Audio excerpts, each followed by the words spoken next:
What is going on, everybody? Simply 10 here today with another episode of Simply 10 News, a weekly video series in which I cover all the recent leaks, rumors, reveals, and other news surrounding the LEGO world. If you enjoy this week's episode of Simply 10 News, be sure to really consider subscribing, that way you don't miss out on next week's episode. Now, I am so sorry to those of you because this is a very long overdue episode of Simply 10 News, but that's because literally nothing happened in the LEGO world last week, and then this week, so much happened, and then I was also kind of busy, so yeah, that's my excuse.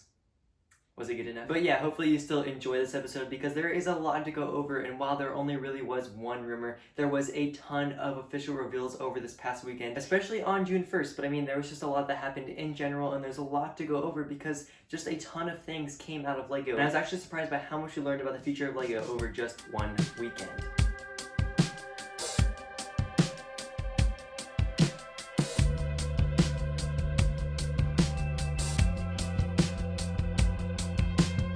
Alright, so the very first thing that I have to talk to you guys today about is something that's actually really cool and something that should be exciting to most of you guys watching this because it's sort of like, your jam, to tune on and turn on YouTube videos about LEGO. Well, even though this isn't really an official reveals thing, I thought this would be an important thing to put right at the beginning because it's very exciting, and that's the fact that there's going to be the very first LEGO Con ever on June 26th, which is something that I really didn't see coming. Like, I had no idea that LEGO would ever consider doing a LEGO Con type thing because I feel like that they're kind of behind the trend and what people are doing. And I know there's lots of different conventions and stuff now, but LEGO has just never been that. They've been a very classic, old school kind of company. And the fact that they're embracing a LEGO convention is really cool to me. It's something that is going to be really fun, and there's going to be some, some really cool set reveals probably on that day, along with exclusive interviews with the designers, and then other fun things I'm sure that will be right alongside it. Next up, we have to talk about LEGO Star Wars because I love LEGO Star Wars, and this set is actually pretty cool. That's just been revealed by a LEGO officially, and it's set number 75296, the Darth Vader Meditation Chamber. It's going to come with 665 pieces and cost $70. Which, yeah, that does seem like quite a bit of money for such a small build, but I feel like it kind of has the same feelings as the Bespin Duel, where it is a little bit more expensive, but that's because it's supposed to feel like a little bit more of a premium type product. The only thing that really confuses me about the pricing of this set is the fact that, it's $70, fair pricing, I guess, but the Darth Vader in it has arm printing, whereas the $70 Imperial Shuttle that only came with one extra figure doesn't. So they're basically the same set in terms of size and price and figures, but for some reason this one deserved arm printing while the one that came out in March did not. But yeah, I think that this set is a really great addition to the 18 and up lineup. I think it looks really cool and really fun, and I think it's awesome how the little crane can pull up his capsule or put a lid on top of it instead, and you can have him meditating with his helmet off if you want, or you can have him sitting and looking at the screen that has the Imperial officers on it, which by the way is a very accurate thing in terms of what we've seen him do in the movies in his meditation chamber. Or you can have him swivel around and face the front,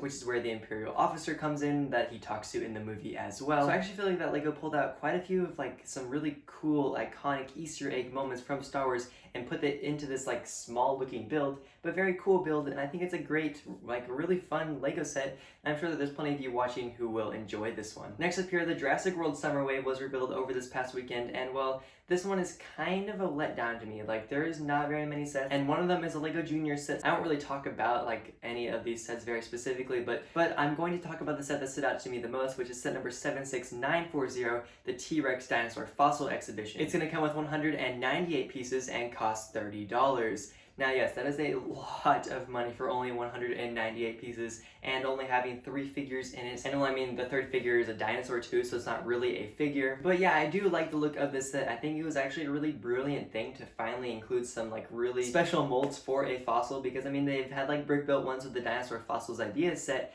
and I think that it looks really nice, and it will be a great addition to someone, if you're watching and you enjoy Jurassic World, I'm sure this will be a great addition to your dinosaur collection. But yeah, to me, that's the highlight. The other two are just okay, and if you're really curious about those ones, you can go and look at them, but I just didn't feel like they were really necessary to talk about, especially for someone like me who probably won't even go and get the one that I did talk about. The next set that was revealed over this past weekend is set number 43197, the Ice Castle. It's going to come with 1,709 pieces and cost $200. Yeah, that is a lot of pieces, a huge price point, and I think that, LEGO is probably going to do really well with this set. I think they did a really good job designing it, especially the fact that they didn't include the little pinkish like kid things that are really attractive to like younger girls who were into the older Elsa Ice Castle sets. This is definitely more for people who want a nice display model, and I think that it looks really nice in terms of display. Even the interior on the backside does a really good job capturing the look of just icy crystal like palace things. I know everything that I just said made complete sense, didn't it? But yeah, I think that it looks really nice, and I gotta say that the only downfall about this set is the fact that it comes with Lego mini dolls rather than minifigures.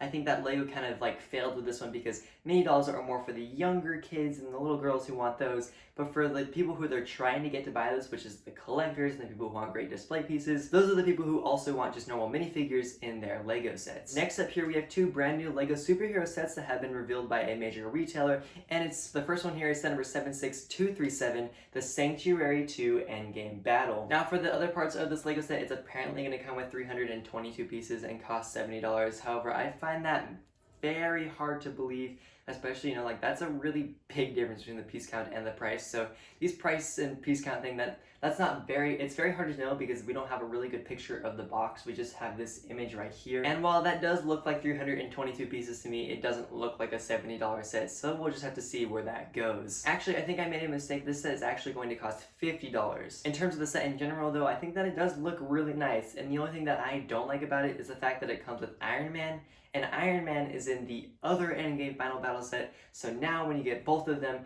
you're gonna have crossover with that minifigure. In terms of the other minifigures though, I really like the look of Captain Marvel. I think that they did a really good job designing her, especially, you know, with her new haircut and her new suit in this movie. And then minifig Thanos is definitely as good as you can get with someone who's not supposed to be a minifigure. The other set here that was revealed is most likely gonna be set number 76238. That's right, kind of strange. The 7 is for the Marvel one and then 8 is for the DC one. But anyways, it's going to be the classic TV series Batman Cowl. It's apparently going to come with 375 pieces and cost $60, but I mean, I also find that hard to believe, so I mean, now to me that seems a little bit more reasonable. I just don't see the 375 piece count being the only number of pieces in this set. I feel like there should be more there if they're going to price it at $60, but like I said with the other one, we really don't know that much about, you know, the piece count and the price of these two sets, so I mean, basically what we have is a picture and then we're just sort of guessing about the rest of it. But yeah, I think that this Batman cowl looks better than the normal Batman cowl, and I'm not exactly sure why. It just does for some reason. Lego just did a better job like rounding off the edges and making it look a little bit more natural, a little bit more like an actual helmet rather than just this weird thing with like a chin strap down at the bottom. So yeah, I probably won't go out and get this one, but for those of you who maybe skipped out on the Batman cowl and you're like, maybe this one is the way to go now because this one definitely does look better. The next set that we have here is set number 76390, that it was surprisingly not revealed when the rest of these sets were revealed, but we have the Harry Potter Advent Calendar. It's going to come with 274 pieces and cost $40. Now sorry to those of you who don't want to know what's inside of this Advent Calendar, I'm just going to talk about it anyways, so how sorry do I really feel? Probably not that sorry at all. But yeah, I'm not exactly sure what I think about the figures in this set, more specifically the Harry Potter, because it's sort of like the Diagon Alley exclusive minifigure that they're going to make a lot less exclusive by putting him into this Advent Calendar. I also don't understand why the Advent Calendars keep being about their younger years when there's plenty of content about Harry Potter when he's older that you could put into an Advent Calendar finally. But yeah, in terms of what Lego is trying to accomplish, they did a good job designing all of the little builds, and I think that the characters are fun characters.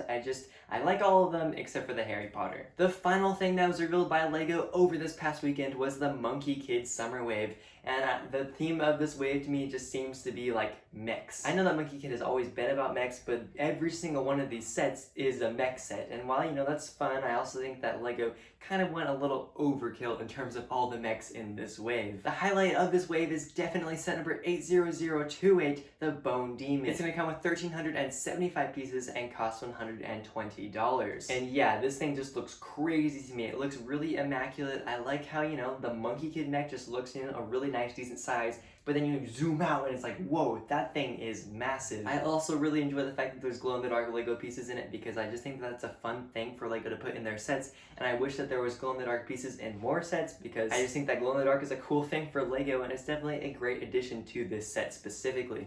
I think that the character design is, you know, pretty good, but I don't quite like the character design of the villains in this wave of Monkey Kid, but yeah, I just feel like this summer wave is a little lackluster, and there is a missing set number between these 3 sets, so there could still be another one coming. But yeah, just looking at these 3 sets here, I feel like LEGO has kind of like downgraded a little in terms of what they usually give us with this Monkey Kid theme, so hopefully this is just a random thing and these sets will be back to the way they usually are in the next wave. The final thing that we have to talk about is a rumor that I am really excited about, and that's the fact that battle packs are returning. Now obviously this is just a rumor, but it's a very heavy rumor because basically the LEGO designers, when asked about it recently in some sort of interview, I'm not exactly sure what interview this was, all I know is that there was an interview, but in this interview they said that they didn't realize how popular battle packs were, and they'll do better at making more battle packs in the future. So whatever that means exactly in terms of their lame excuse for not making battle packs this year, battle packs should be returning next year in 2022. Which is definitely a really great thing because I think that battle packs is one of the best parts of LEGO Star Wars. It's a really great way to get, you know, a bunch of minifigures in order to grow your armies. And I've always felt that, you know, they're just fun sets to get because you just get a ton of minifigures for not nearly as much money as it usually costs to get, you know, the 4 minifigures that you get in these sets. So yeah, I'm definitely going to keep my eyes peeled for rumors surrounding exactly what these battle packs will be about, but for now, at least we know that these battle packs are going to be returning. But yeah, anyways, that's all that I had to say for today. Thank you guys so much for watching. If you enjoyed today's video, be sure to really consider subscribing because I make a Simply 10 News episode every single week, usually, and there are even prizes if you guys can get me to 1,000 subscribers. But if you just enjoyed this video or you're already subscribed, be sure to let me know by leaving a like or even a comment in the section down below, letting me know what I did well, what I should change, or what your favorite piece of news was that came out of these past couple weeks of LEGO. And it's okay if you don't do any of those things because what I'm really hoping for is that I entertained you enough to see you in the next one.